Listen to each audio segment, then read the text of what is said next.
एकच राजा इथे जन्मला शिवनेरी किल्ल्यावर, एकच राजा इथे जन्मला शिवनेरी किल्ल्यावर, माझ्या राजाचं नाव गाजतंय गड किल्ल्याच्या दगडावर, माझ्या राजाचं नाव गाजतंय गड किल्ल्याच्या दगडावर, माझ्या राजाचं नाव गाजतंय गड किल्ल्याच्या दगडावर, हो माझ्या राजाचं नाव गाजतंय गड किल्ल्याच्या दगडावर. सगळ्यांनी टाळी वाजवायची, हात वरती घ्यायचे सगळ्यांनी. जय हो. हो माझ्या राजाचं नाव गाजतंय गड किल्ल्याच्या दगडावर. हात वरती घ्या सगळ्यांनी. महिला मंडळ, पुरुष मंडळ. छत्रपती शिवाजी महाराजांची मावळे आहोत आपण. छत्रपती शिवाजी महाराज की जय. सगळ्यांनी टाळी वाजवायची. सुंदर स्वराज निर्माण केले तलवारीच्या धारेवर, तलवारीच्या धारेवर, तलवारीच्या धारेवर. रयतेसाठी प्राण झेलले आपुल्या निधड्या छातीवर, आपुल्या निधड्या छातीवर, आपुल्या निधड्या छातीवर. प्राणपणाने लढले मावळे भरोसा त्या राजावर. लक्ष देऊन ऐकायचं सगळ्यांनी. प्राणपणाने लढले मावळे, भरोसा छत्रपती शिवाजी महाराजांना होता, त्या राजांवर होता. आज आपण पाहतोय 14 वर्षाच्या विराट सभेला अवघ्या महाराष्ट्रामधून प्रत्येक तालुक्यातला, प्रत्येक जिल्ह्यातला, प्रत्येक गावातला, प्रत्येक खेड्यातला माणूस आला होता का? जरांगे पाटलांवरती ठेवलेल्या विश्वासाच्या जीवावर, विश्वासानं माणूस तिथे आला होता. प्रत्येक माणूस तयार आहे, फक्त एखाद्या मावळ्याला सांगावं जरांगे पाटलांनी या विहिरीत उडी मारणार तो. कारण छत्रपती शिवाजी महाराजांचं नाव ऐकलं मर्द मराठ्याचं रक्त सळसळ करतं पहा. म्हणून इथं सांगितलं छत्रपती शिवाजी महाराजांच्या कालावधीमध्ये देखील प्रत्येक मावळ्यांचा शिवाजी महाराजांवरती विश्वास होता. प्राणपणाने लढले मावळे भरोसा त्या राजावर, प्राणपणाने लढले मावळे भरोसा त्या राजावर, माझ्या राजाचं नाव गाजतंय गड किल्ल्याच्या दगडावर, माझ्या राजाचं नाव गाजतंय गड किल्ल्याच्या दगडावर, माझ्या देवाचं नाव गाजतंय गड किल्ल्याच्या दगडावर, माझ्या राजाचं नाव गाजतंय गड किल्ल्याच्या दगडावर. जय हो. माझ्या राजाचं नाव गाजतंय गड किल्ल्याच्या दगडावर. हो माझ्या देवाचं नाव गाजतंय गड किल्ल्याच्या दगडावर. हरी बोल. जय हो. जय शिवराय. हरी बोल.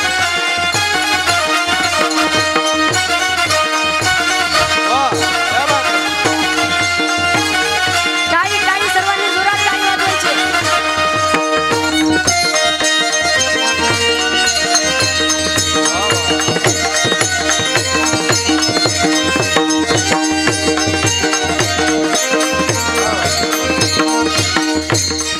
छत्रपती शिवाजी महाराज की, धर्मवीर संभाजी महाराज की, एक मराठा, एक मराठा.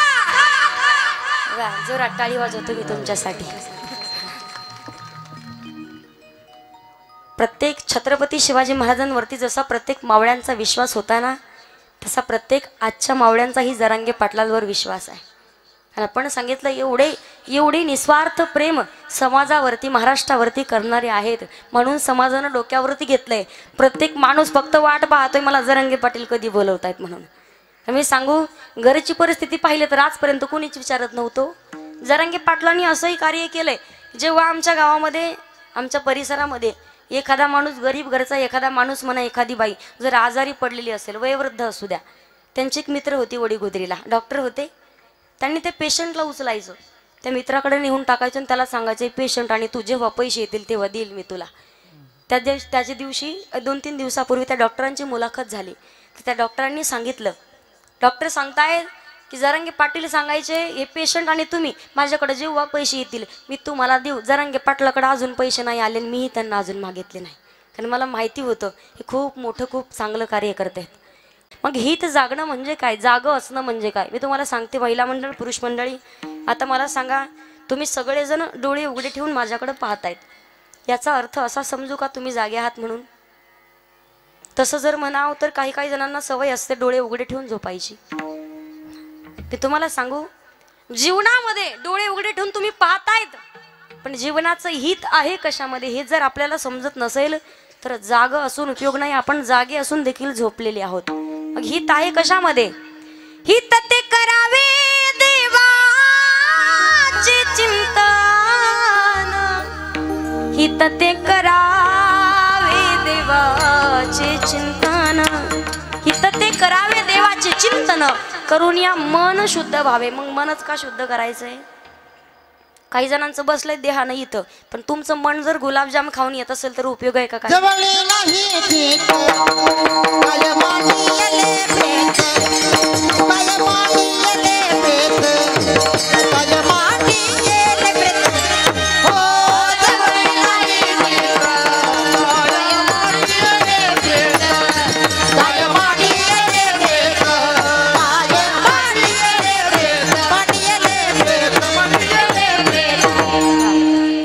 नाही चित्त ते काय? काय मांडी येले प्रेत. प्रेत म्हणजे मढ.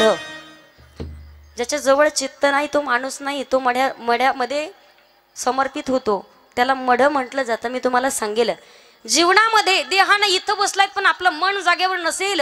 कारण बऱ्याच जणीला वाटत असेल ताई घराला कुलूप लावलो पण कुलपाला झटकाच नाही दिला.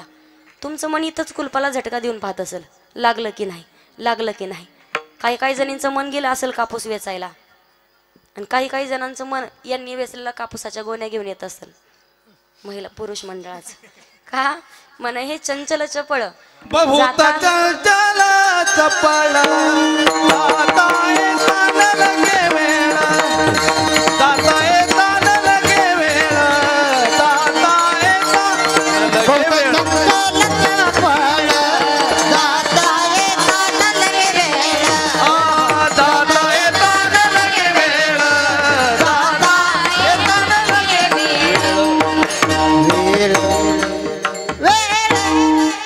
चंचल चपळ जाता येता न लगे वेळ. म्हणून काय करायचंय? मने हा मोगरा अरे पुनीश्वरा, हे मनरूपी पुष्प भगवान परमात्म्याच्या चरणावरती समर्पित करावं लागेल. मग मन समर्पित केल्याच्या नंतर हित आहे कशामध्ये? हित ते करावे देवाचे चिंतन. मग चिंतन करावं का? तर तयाच्या चिंतने निरसेल संकट आणि तराल दुर्गट भवसिंधू. भगवंताचं नामचिंतन केल्यावर संकट येणार नाही, आणि जरी संकट आली तरी त्याचं निवारण करणारा भगवान परमात्मा असेल. मग नामस्मरण करावं का? हरी हरी तुम्ही म्हणारे सकळ तेने माया जाळ तुटतील. मग हित आहे कशामध्ये? भगवंताचं नामचिंतन करण्यामध्ये. मी सांगेल प्रत्येकाचं हित वेगळं आहे. कुणाचं लेकरांमध्ये, कुणाचं गाड्यांमध्ये, कुणाचं बंगल्यांमध्ये, कुणाचं जमिनीमध्ये, प्रत्येकाचं हित वेगळं आहे. पण जेव्हा जीवनाचा उद्धार आहे कशामध्ये हे आपल्या लक्षात येईल ते आपलं खरं वय. सदावाचे गाई राम नाम, सदावाचे गाई राम नाम, सदावाचे गाई राम नाम, सदावाचे गाई राम नाम.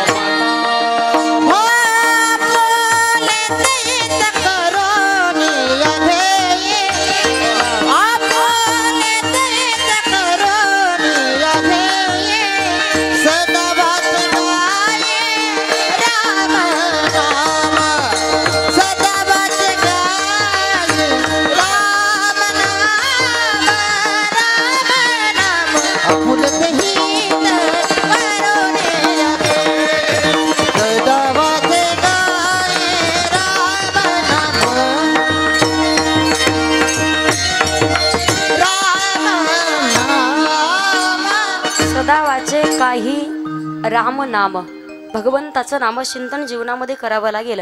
नामस्मरण करावं का? प्रत्येकाचं हित वेगळं आहे. मी तुम्हाला सांगेल इथं सांगतायत माणसाचं प्रत्येकाचं आहे.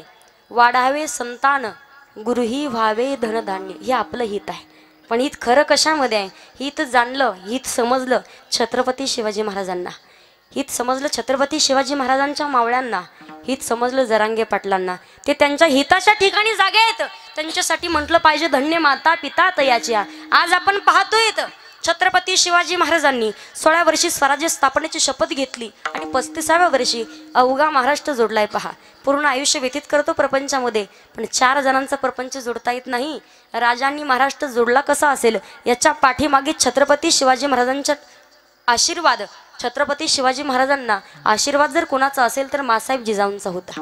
मी तुम्हाला सांगेल, आज आपण पाहतोय छत्रपती शिवाजी महाराज प्रत्येक गड किल्ला युद्धासाठी जात असताना, जिंकण्यासाठी जात असताना आई जगत जननी जगदंबा माई तुळजाभवानीच्या शरणावरती नतमस्तक व्हायचे. पण ज्या वेळेला छत्रपती शिवाजी महाराज राजमाता राष्ट्रमाता मासाहेब जिजाऊंच्या शरणावरती येऊन नतमस्तक व्हायचे, तेव्हा सांगावं शोभा, प्रत्येक गड किल्ला जिंकायला गेल्याच्या नंतर कधीच अपयश घेऊन येऊ नका. कायम विजय मिळवूनच परत आले पाहिजे, यशच प्राप्त करून घेऊन आले पाहिजे. म्हणून राजमाता राष्ट्रमाता मासाहेब जिजाऊ जगत जननी जगदंबा माई भवानी तुळजामाईच्या समोर जाऊन साकड घालायच्या आणि हात जोडायच्या. काय म्हणायच्या? देई स्वामिनी स्फूर्ती दे शिवबाला, उभी राहुनी संकटी माठीला, तुझे लेकरू धावा ग हाकेला, आई भवानी बळ दे गत्याला. माई जगत जननी जगदंबा आई भवानी कृपा करायची छत्रपती शिवाजी महाराजांवरती. म्हणून आज अवघा महाराष्ट्र म्हणतोय काय?